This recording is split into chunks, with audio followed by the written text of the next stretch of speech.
Good afternoon, everybody. This is the second JEDI and Falling Walls Science Talk. We focus today on hydrogen and specifically on green hydrogen.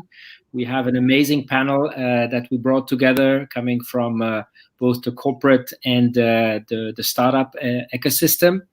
We're delighted about this partnership with Falling Walls that is happening currently virtually, obviously, like all these events, and it's just the eve of the World Science Day. So what a better time to speak about this exciting area of hydrogen. My name is André Lezucourt-Pietri. I'm running JEDI that we're building as the European version of DARPA. And we are planning to launch a grand challenge on the topic of green hydrogen in several areas.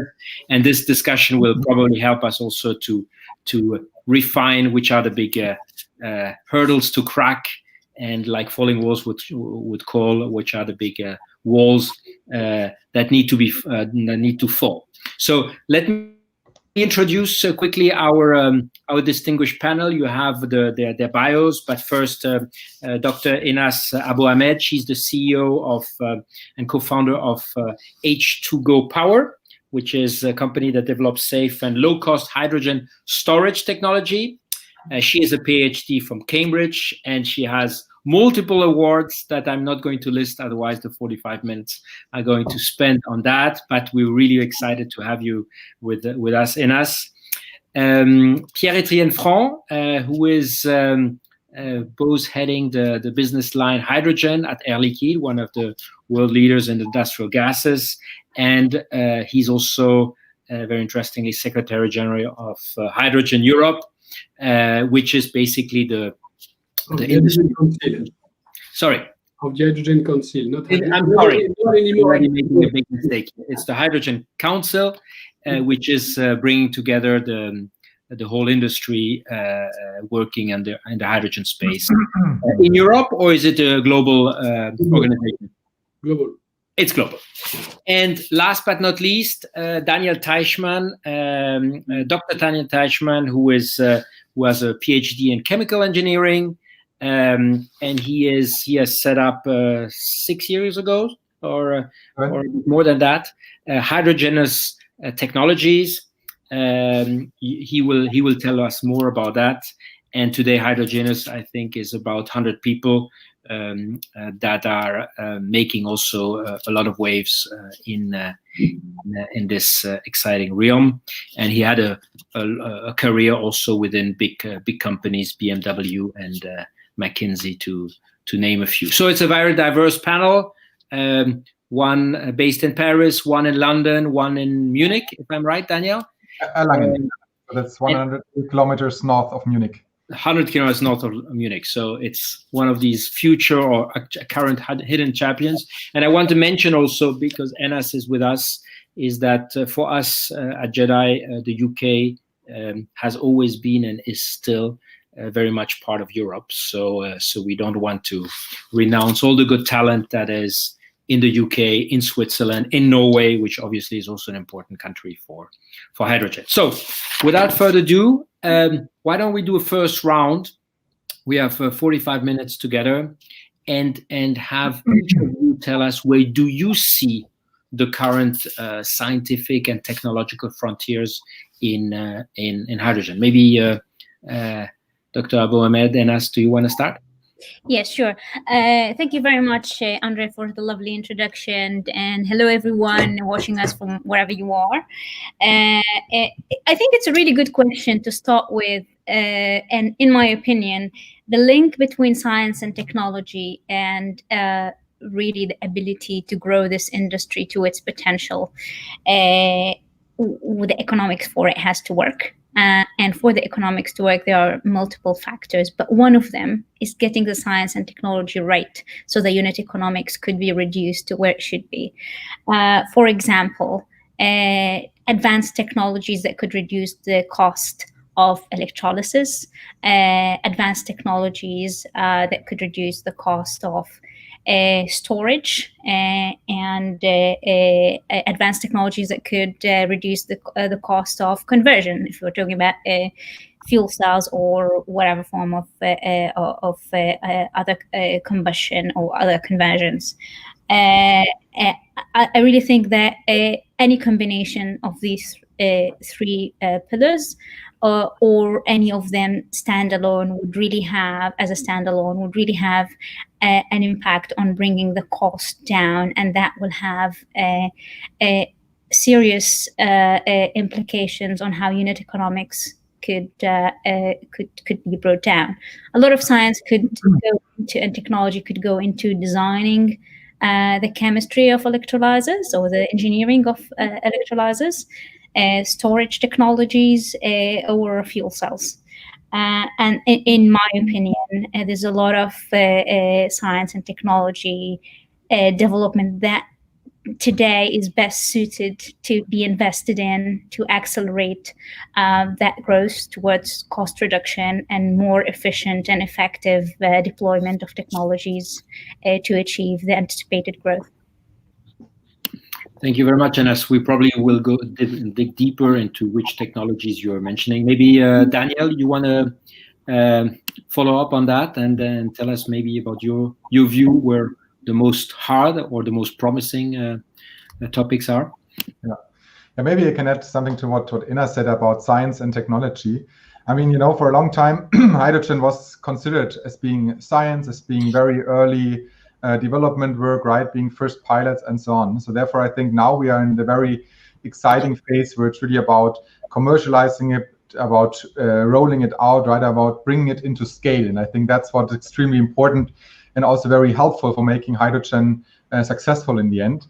But on the other hand, I also fully agree that, of course, it does not mean that we should stop like the science and the development work, not at all, right? I mean, sometimes people like to think in this is science and this is now something which is past science and which can now be fully deployed.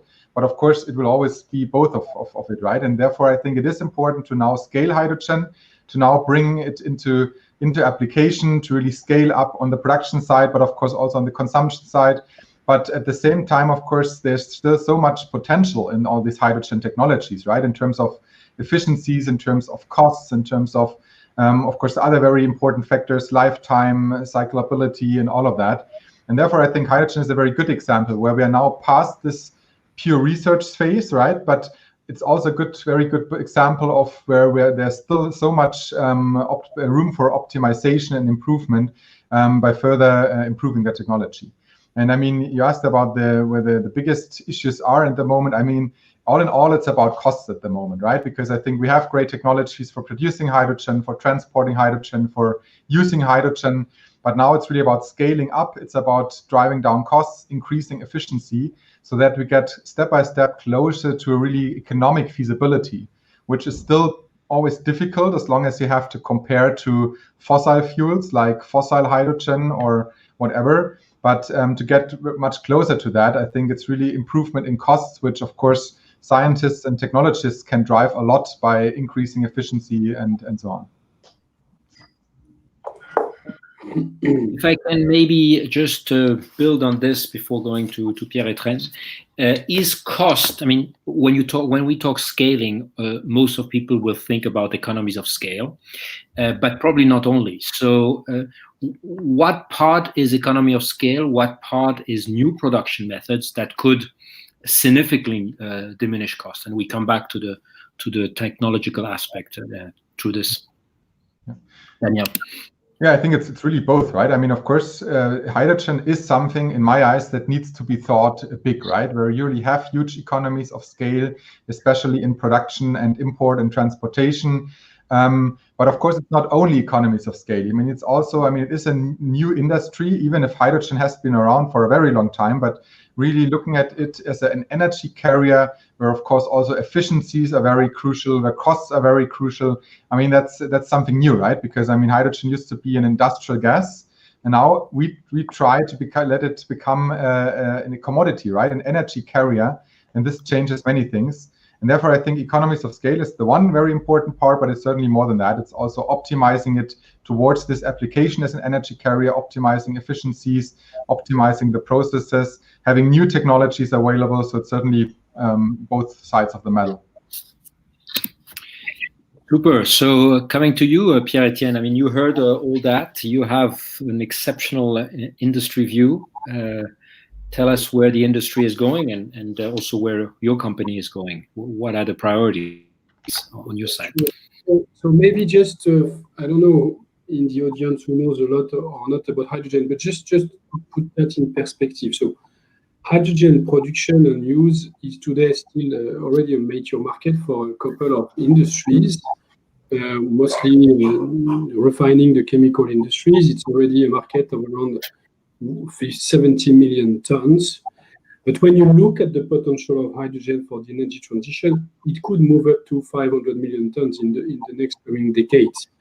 But for that, and that's the other key figure, you need basically to bring the cost of the whole value chain from producing hydrogen to the use of it at the pump. If we take the transport applications, you've got many other ones, but this is the most, I would say, visible and tangible one. You need to bring the cost from current around 10, 12 euros per kilo to less than 6, probably 5. So you need to divide it by 2. And at the same time, you need to shift hydrogen current production from what we call fossil-based, mostly natural gas or coal or oil, which is still emitting CO2, to something which is low carbon or renewable. So dividing this by 2 in the coming decade is indeed mostly, as both Enas and Daniel told, it's mostly a scale issue, but it is also a couple of technology issues which have, I would say, ongoing research challenges, but also disruptive ones. So if we look at the ongoing, I would say, feedback loop challenges, which are ongoing improvements, it's mostly in the production and the use of hydrogen, the presence and elimination of very pricey raw materials. Platinum on the fuel cell, which has been already diminished a lot and need to continue to diminish, but also iridium, naphthalene, and other key materials in the electrolysis, which needs to be removed. That's the first topic. Then you've got efficiency. The key issues with hydrogen is that you go through a series of conversion processes which each time are hitting some efficiency. And so you need to find technologies that increase efficiency as much as possible and also are capable to guarantee that the technology you use, especially the membranes, which is key both in electrolysis PEM technology, but also in the fuel cell, that the membranes are capable to hold and to limit degradation yearly by less than 1%, so that you basically can use them for several years, 10 to 15 years, to make the economics achievable. And then, of course, there is another topic which people tend to forget when you're moving to scale, is the footprint. You need to make sure that the things you're developing have a good footprint, a very limited footprint.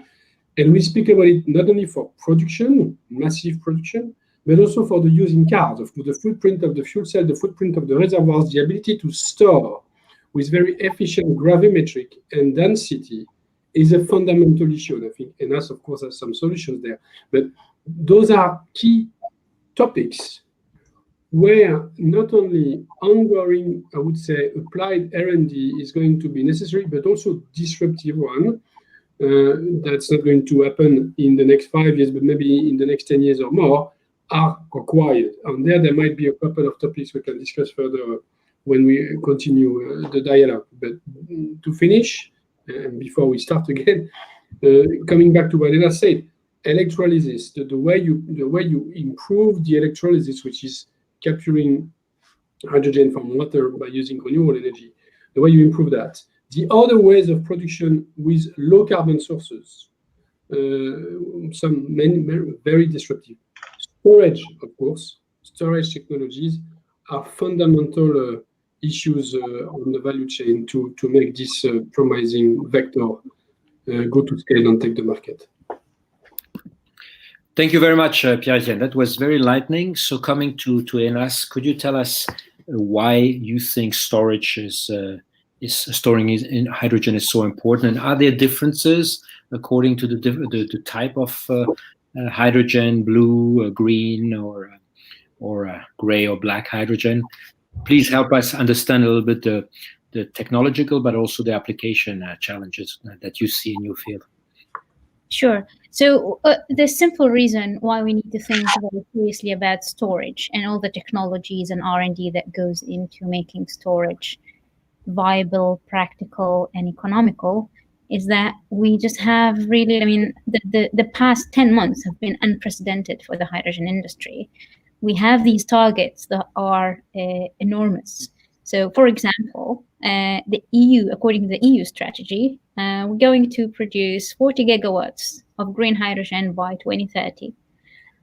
If you are going to produce so much hydrogen, you better know how to store it, because that will give you the flexibility on when to use it and the economics of using the hydrogen at the right time, and of course the safety impact if the storage technology enables that. And that's why storage is a very, very important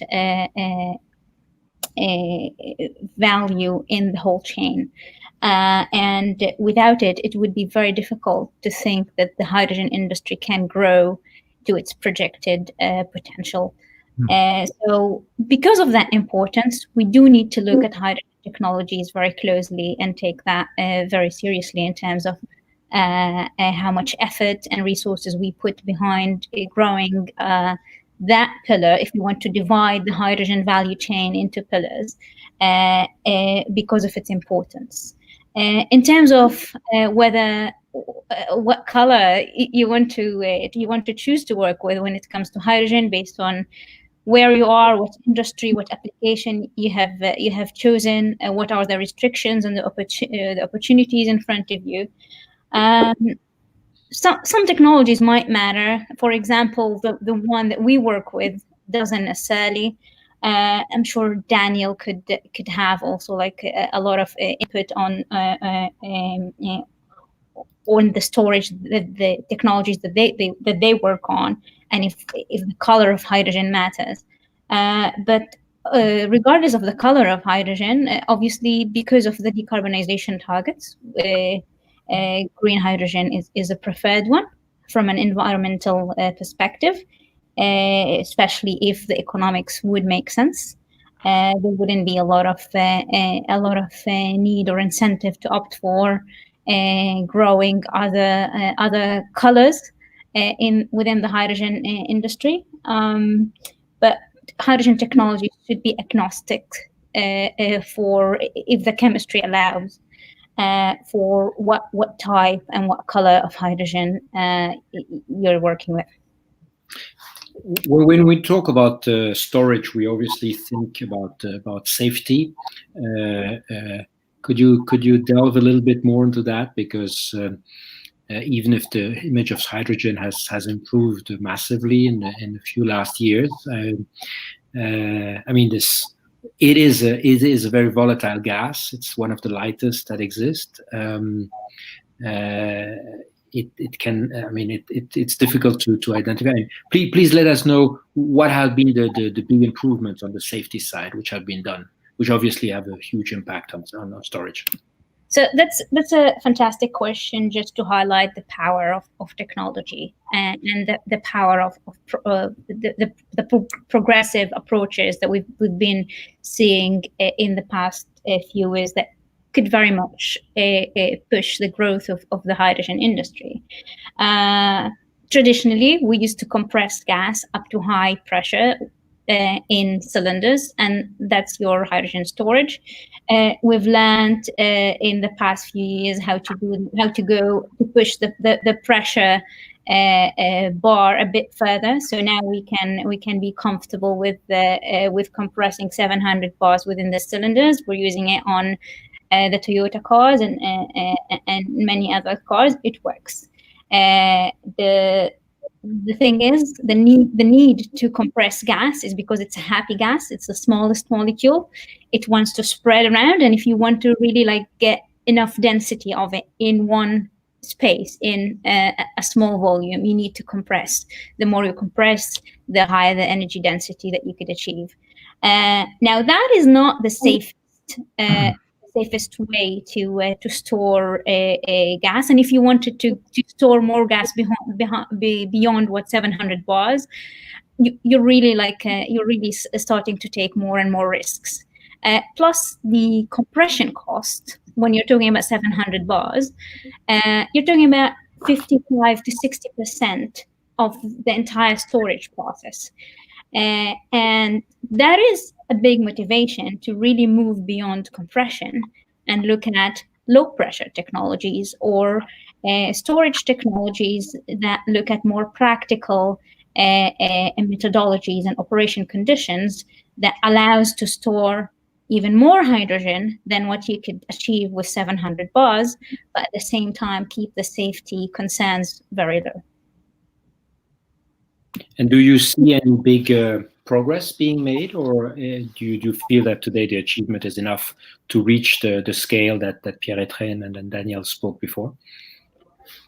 We certainly are making a huge amount of progress on that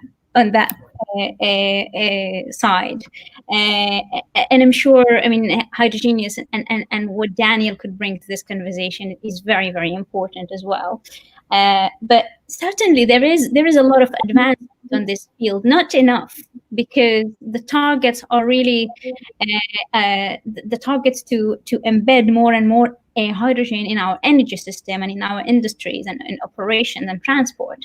They're very large, so we do need to expedite progress. But there is definitely a lot of progress that is being made. If I may, Please go ahead. Yeah. I think ENAS is true on the fact that you've got different type of storage, and it's dependent on the use case that you have. You have always a graph, which is very well known, that you can find on any internet site, which is looking at what we call the gravimetric density, which is the weight you need to get to store 1 kilo or 1 kilowatt hour of hydrogen, and then the volume that you use. And you need to find the best compromise between the two. And we know that the best you can find in terms of weight is to store hydrogen in the form of liquid, as liquid. But that, of course, has other kind of issues because it's cryogenic, so it's very cold. We are only a couple of companies that master that properly. And then the tendency is to use it to transport hydrogen from one place to another, and maybe then gasify it. And you need also to keep the cryogenics stay cryogenic, because if you don't, it's basically boiling off, and you can lose some of the quantities. It's one of the storage that is considered for the maritime applications. Some people even consider it for heavy trucks, and it's considered, of course, for the planes. Now, if you move to storage where you want a good volume performance, but you're not as worried on the weight of it, then you might move into different type of storage materials, which are more chemical hydros, which are combining hydrogen with absorbent and desorbent schemes, which enable to store a lot of hydrogen, but require some heat to desorb. So that's an interesting way where some companies are working out, but not for the same, maybe not for the same use case. Then high pressure is today indeed, especially very high pressure 700 bar, is indeed today basically the standard for cars. And I think OEMs have chosen that. It's a result in the end of a compromise between the US and the European and Asian OEMs, because they have different views on that. But basically the standard they have all together enables to store 5 to 7 kilos of hydrogen in a car, which gives you a range and autonomy which is comparable to a classical ICE.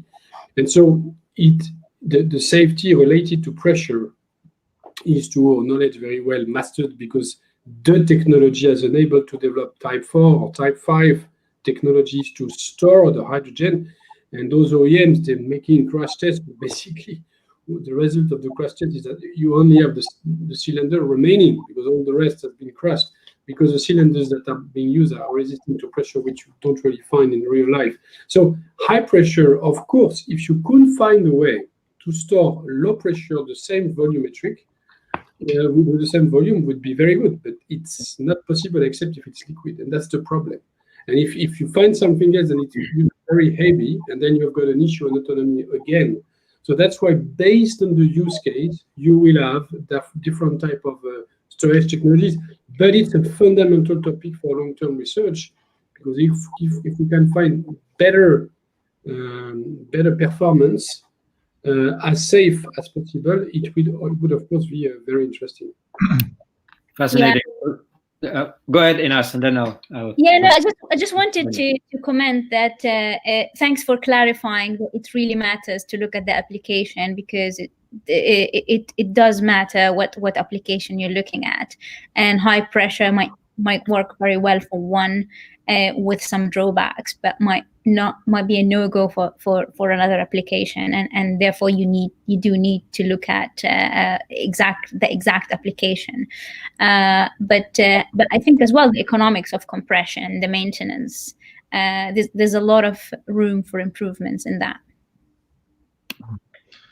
Daniel, what is your view on the storage, and more generally, where are you heading to? What are your vision on this point? Yeah, no, what I wanted to add is, I mean, what I fully agree with is that absolutely the picture of a future renewable energy system is a quite complex puzzle, right? So I'm very much convinced that we see a variety of technologies. I mean, not only hydrogen, of course, but also batteries and ammonia and methanol and so on. But on the hydrogen side, definitely there's also room for many different also storage and transport technologies, also depending on application. I think what is important to have in mind is that hydrogen offers also one huge opportunity and chance, which is making renewable energy transportable, tradable, importable, right? Because that's something that's rather difficult with renewable energy, because as long as it's electric, you can build some power lines and so on, but it's very difficult to really transport it over very, very long distances and to store it. And that's what hydrogen can do. And I think it's also what hydrogen must do, because what we see is that in many very industrialized areas, I mean, you can never build up enough renewable energy to cover your whole demand, right? I mean, in Germany, as you know, we have built a lot of wind power and solar power over the last 10, 20 years. But if you really look on the primary energy consumption of the country, we are still only at 15% of renewable energy in the system, right? If you include like transport and industry and all of these sectors. And that means if you really want to get to 100% or close to that, then it's huge amounts of renewable energy that we need. And it's not realistic at all that this can be produced here in Germany or very close. So therefore, we need to think bigger, like whole Europe, but even beyond that. And then really hydrogen can play the role of being an energy carrier that's being used to transport and import and trade renewable energy worldwide. Actually, the same role that today oil has, right, in the fossil world, can be taken by hydrogen. And I mean, therefore, I fully agree that there are certain applications where compressed makes a lot of sense, where even ammonia and methanol can make a lot of sense to substitute fossil feedstock in industry at the moment. Of course, cryogenic makes a lot of sense and will play a big role. I mean, what we do, LOHC, liquid organic hydrogen carriers, it tries to use existing infrastructure, so like the existing infrastructure for liquid fuels like diesel or gasoline today, which qualifies it especially for importing large amounts from Spain to like Netherlands, from Eastern Europe to Germany and Austria via existing boats and ships on the rivers or on the seas. But fully agreed that it is a quite complex puzzle. We will see a number of technologies, and it really depends on the use case, on the application, which one will prevail in the specific use case. But what I really wanted to add is this perspective of hydrogen being an energy carrier that allows us to import from the regions in the world where we have the best availability of renewable energies, which is unfortunately not here in Erlangen, where we are located, but which is Southern Europe, which is Northern Africa, which is the Arabic countries for solar, and which certainly is Scandinavian countries, coastal regions for wind power.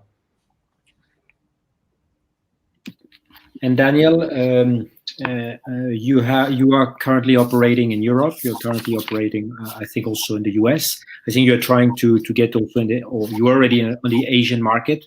Could you give us maybe a perspective on how these different markets are moving forward? And since we all are coming from Europe, how much is Europe ahead what are different strategies that you could maybe highlight?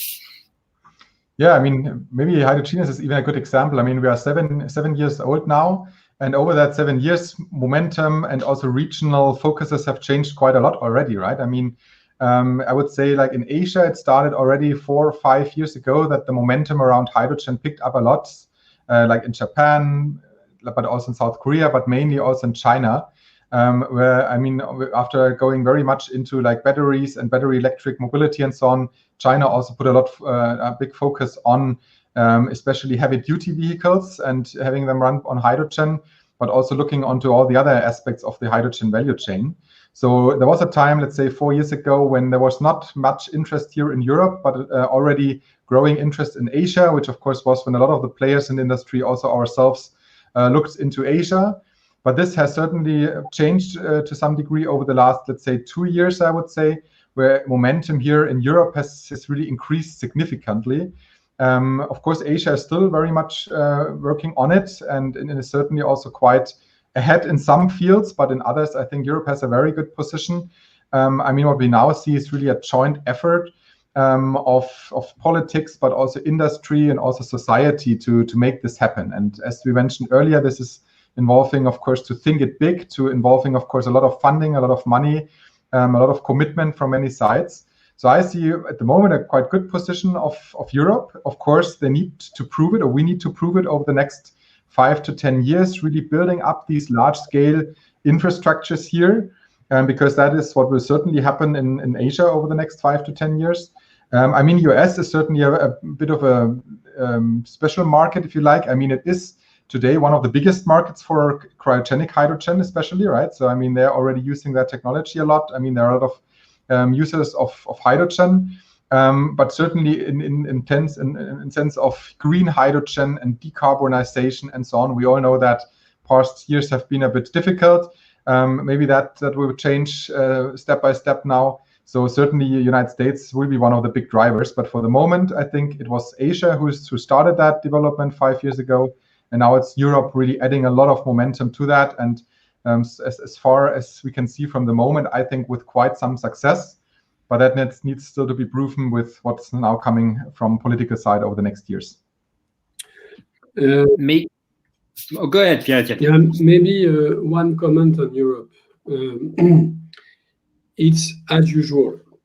Europe is driving the show by putting forward probably the best systemic view of the role hydrogen can play, thanks to the work done by all the industry players, the leading player of Germany and now France and the Nordic and southern countries joining I would say the dynamic.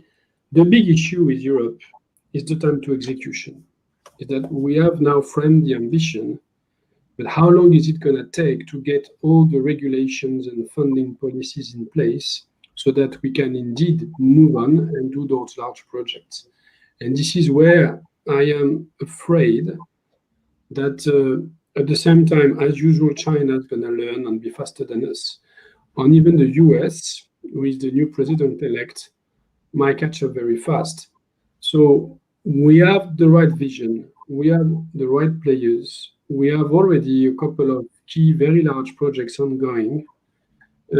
So we have everything, but we need to go very fast into implementing the regulations. Maybe one small comment also, maybe to close the topic on storage. For those who are interested by challenges, to make it very simple, the Graal is to reach, I would say, around 15% of gravimetric density and above 3 to 4 kilowatt hour per liter. If you manage to find a technology who do so, please connect and contact Air Liquide. Then you will be probably the best in class, because that's basically the mix of the two which we need to achieve, and it's very difficult. So the call is on for Inas, for Daniel, but also for all. And we will for sure, Pierre-Etienne, think about it specifically on our green hydrogen run challenge. I would like to come back. I mean, very important what you just said on the regulation. I will just come on this just later. But Daniel, to build on your idea on Europe, could you detail a bit where you see basically the uniquenesses? Because Pierre-Etienne, you said Europe, we are ahead. You're right. On the other side, it was 2020, and I think a lot because of the Hydrogen Council and your efforts specifically, personally. But Korea, I think, had its strategy already in place with, if I'm not mistaken, $20 billion in 2018.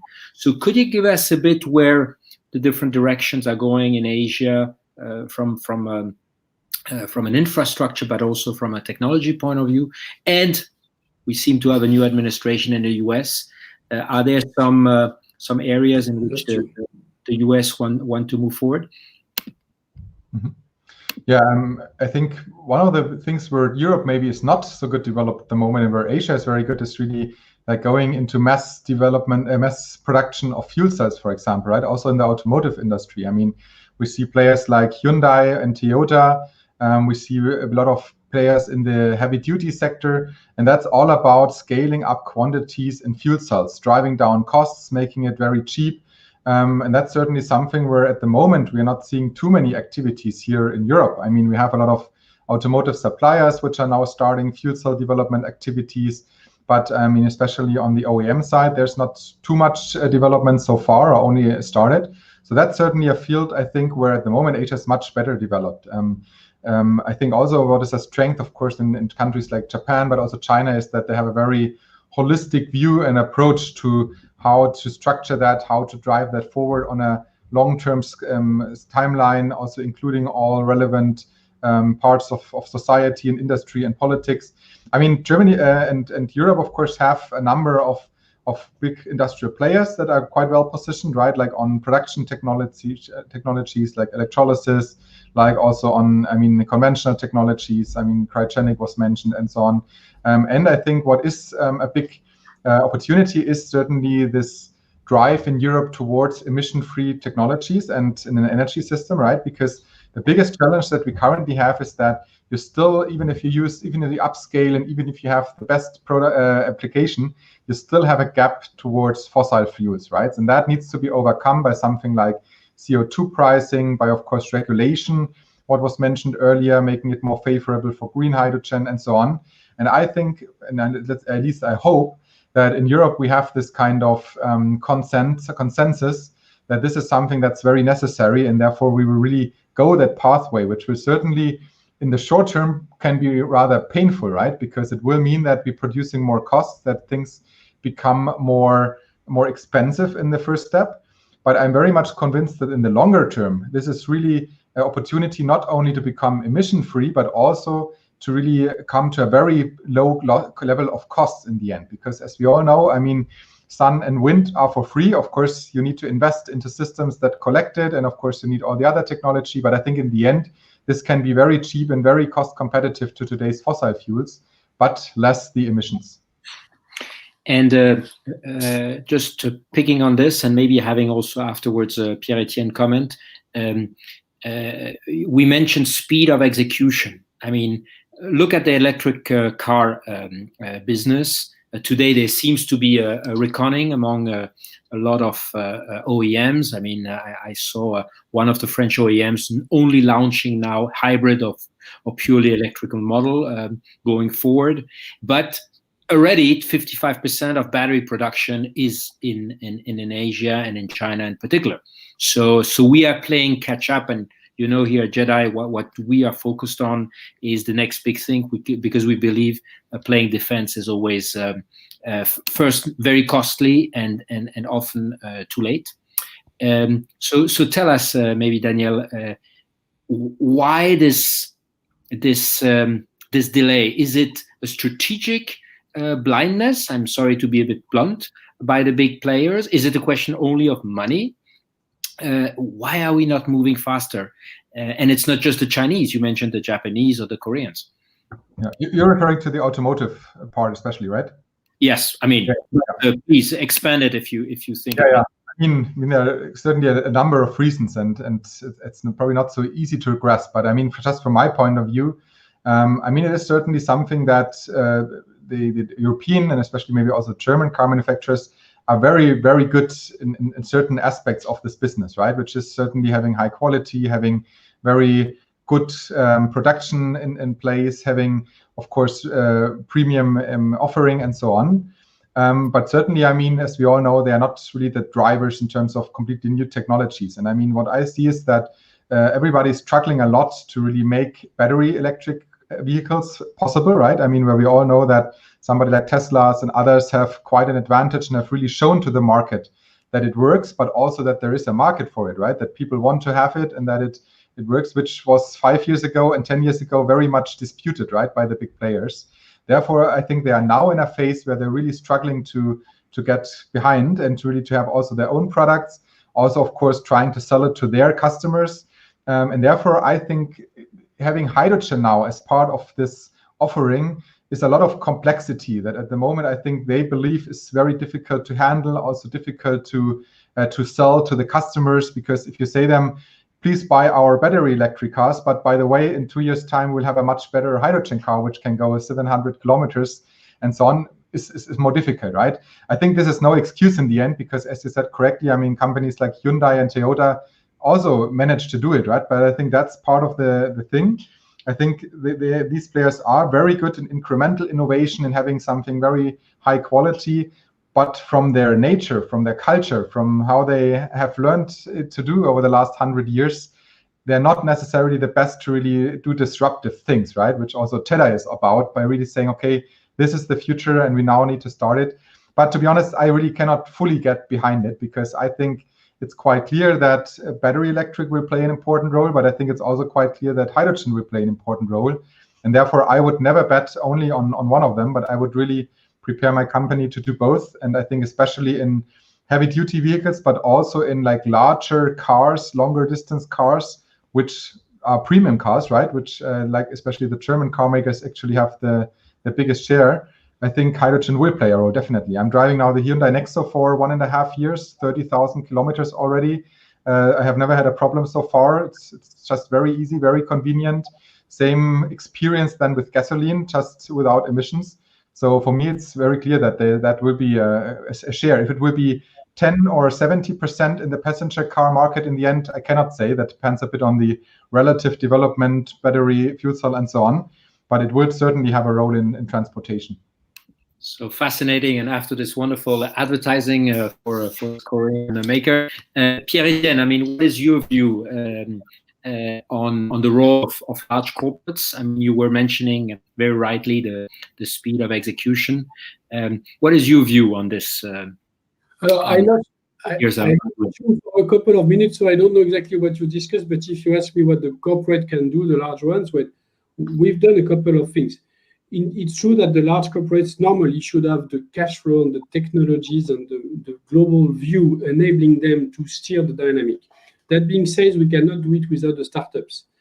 So we do a lot ourselves, and if I take Air Liquide, we are currently starting the largest PEM electrolysis unit, which is going to be a 20 megawatt. It's currently being started in Bécancour in Canada. So that's typically something I think large companies can afford, because it's taking risks that maybe some startup would not. But we have done it by ordering it to a startup, Hydrogenics.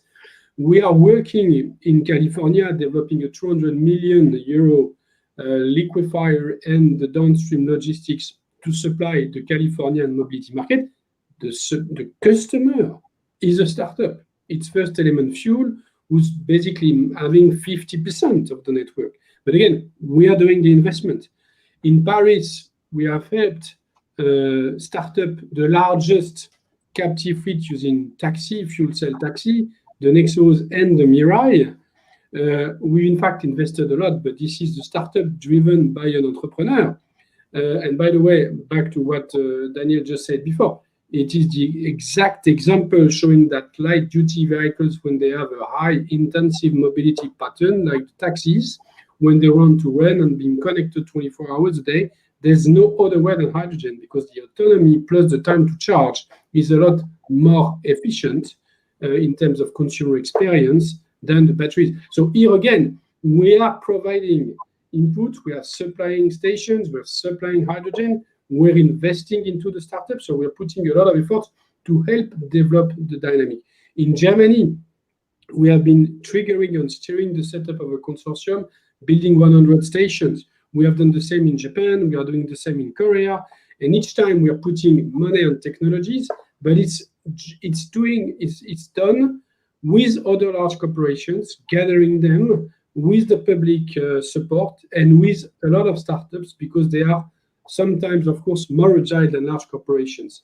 But what to finish, what large corporation can do as well is what we've managed to do with the Hydrogen Council is basically gather the vision of CEOs at the highest level, so that when all large players like the Totals, the Shell, the Toyota, Hyundai, Air Liquide, Engies of the world, when they all gather and they say the same thing on the fact that hydrogen can play up to 20% of the primary energy demand by 2050, and that we have a cost roadmap which is to decrease the cost by 2, and that we're going to move to blue and green hydrogen, then the voice that we share is, of course, a lot stronger than the voice of many small startups.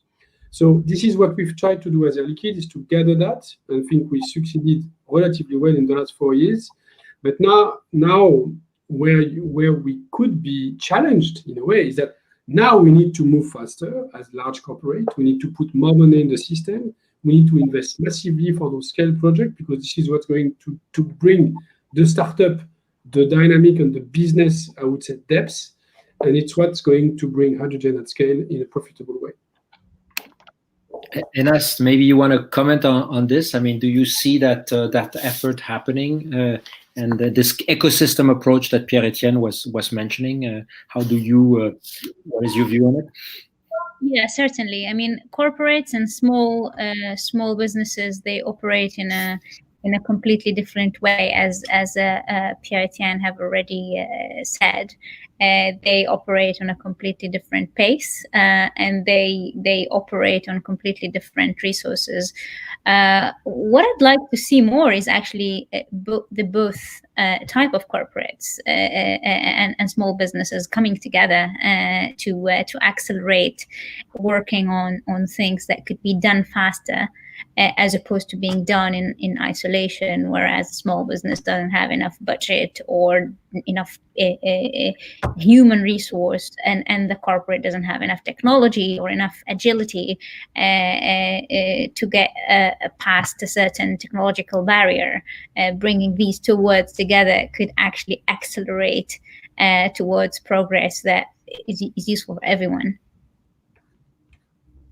I have exactly 20 or 22 questions on the different channels where we are live streamed: LinkedIn, Twitter, and YouTube. And sorry for that, only big US platforms, but hopefully we will change that one day. There were a few questions on the topic of materials. I think Pierre-Etienne mentioned that, but I would love also to have Enas or Daniel's question. How much could this be a game changer? Because obviously today you have a lot of rare metals. You mentioned platinum, but also the footprint. How much? Where is the scientific and technological frontier on that part, on the recyclability or on the durability of materials used? And then there is another question, but on e-fuels. But let's first go on the materials. I don't know who wants to take that question. Yeah, if Enas doesn't jump, I can say something. Yeah. Jump in, and unless you're very Daniel. No, you go ahead. Yeah, go ahead. Yeah, and basically Pierre-Etienne did mention this already. So I mean, the cost of raw material is a key component of the cost. Say, let's talk particularly about electrolyzer, and to basically overcome the cost barrier, the innovation needed to either replace the type of raw material or use significantly less of it and achieve the same performance. Efficiency and lifetime are also like added restrictions that you'd want to add on the material candidacy that you want to work with, and that all to achieve in one system on its own is possible, I think, but it just does take time and R&D time to get to a productionized product. But yeah, I mean, replacing platinum or using significantly less of it in electrolysis has always been a big challenge. So just to give one concrete example. So there were, for example, advancement on that, but not where it should be, to significantly reduce the cost to their projected point. What are the biggest barriers, Daniel, maybe? Maybe just one thing to add. I think platinum is, of course, always a good example, because, I mean, if you really look into what the amount of platinum, but also other precious metals that you had in electrolysis, let's say 10 years ago, compared to today, I mean, this has been decreased a lot. And I think it's not that that we need to get platinum and other PGMs completely out of it. I mean, you need to look at the automotive sector today. I mean, there's a lot of platinum being used in the exhaust gas catalysts today, right? I mean, this is a working market where you have a market for it, where you have also ways of recycling platinum, right? I mean, almost all of the platinum can be recycled.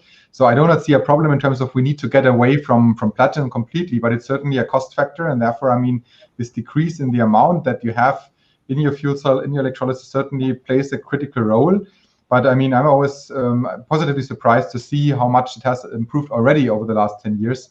And I think if we just spend a fraction of what we as humanity have spent into the development of combustion engines over the last 100 years, then I think it's also very clear that there's much more potential in really optimizing that and making it really cheap and very reliable and very having the durability very high as well.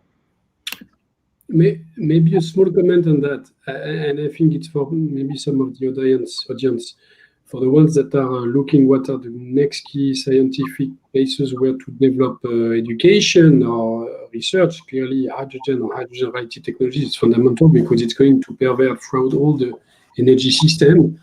On the topics of the use of materials, both for electrolysis but also fuel cell, is fundamental for storage as well. The topic of electrochemistry is fundamental. The link between renewable, especially the solar, and the the use of photon to move directly into electrolysis without using electrolysis to split water, like the photocatalysis, which is a more disruptive technology, but which is the graal of the future. All those topics are going to drive more and more, I think, the universities, the academia, and the pedagogy in the future, and we should focus more and more resources on that. And maybe that one or the other way, where Europe may keep a lead in the future. Well, these are great words by Pierre-Etienne. Many other questions, but we are coming a bit to an end to this conversation. Could one of you maybe elaborate also on the topic of what is called e-fuels? It's a question by Peter. I don't know who wants to take up this one. It depends what you mean with e-fuel.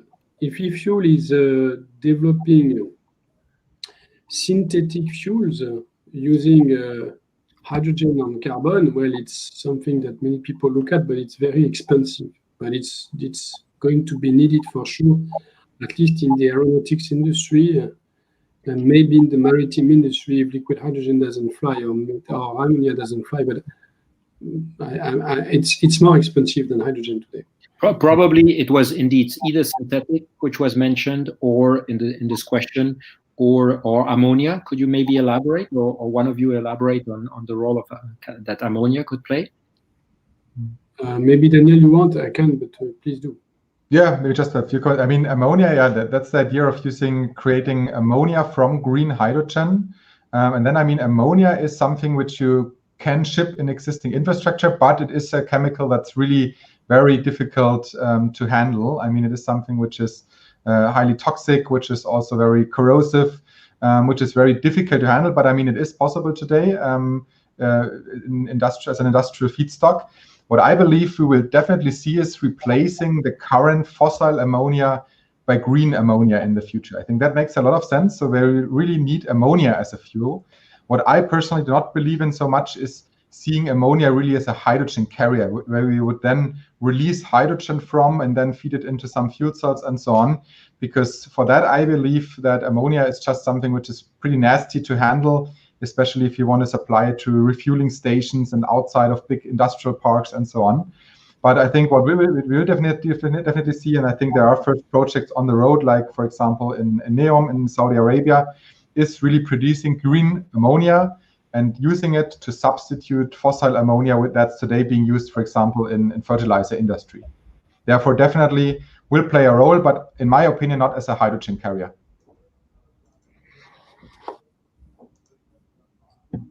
You're on mute. You're on mute. Yes, absolutely. Thank you. So in order to wrap this up, I would love to hear all of you, maybe on 2 points, and feel free to add up whatever you think we did not cover in this absolutely exciting discussion. First, what needs to happen if we take only a purely European perspective? What needs to happen in the next 12, 24 months that we really have a chance to be at the forefront of this clearly, which is a revolution when I hear the numbers that were mentioned? And secondly, is if you had to take one technological issue, which wall still needs to fall? If you had to only pick one, please let it know. Maybe we can start within us, and then Daniel and Pierre-Etienne as a conclusion. Yeah, I'm happy to start. So what needs to happen in the next 12 to 24 months? I would say perhaps there's quite a lot of talk about hydrogen. Government have started with commitments towards project, which is really positive and gives a lot of hope for creating an irreversible momentum for this industry. I would say I would really like to see more commitment from the private sector, especially like large corporates on hydrogen projects and infrastructure that could complement the commitment of governments to achieve strategies. And I think that has definitely an impact on moving the industry faster forward. And one technological issue, I think, it's not going to come as a surprise. I would say storage. Focus on that. Daniel, thank you, Enes.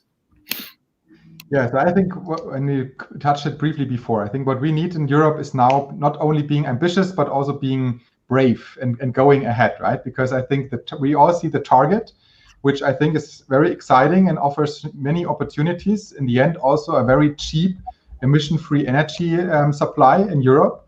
But of course, the road to get there is not easy and will be painful at some points, will be more expensive, will having several infrastructures in place in parallel and so on. So therefore, I think we need to be aware of what this means. Perseverance is what we need. We need ambition. We need some bravery. And I hope that we are all having that, because at the moment, of course, it's pretty easy and pretty nice for politicians to claim we as Europe need to be #1 in hydrogen and we're going to push it. But of course, really operative part of it is the hard part, right? And I hope that this will now come.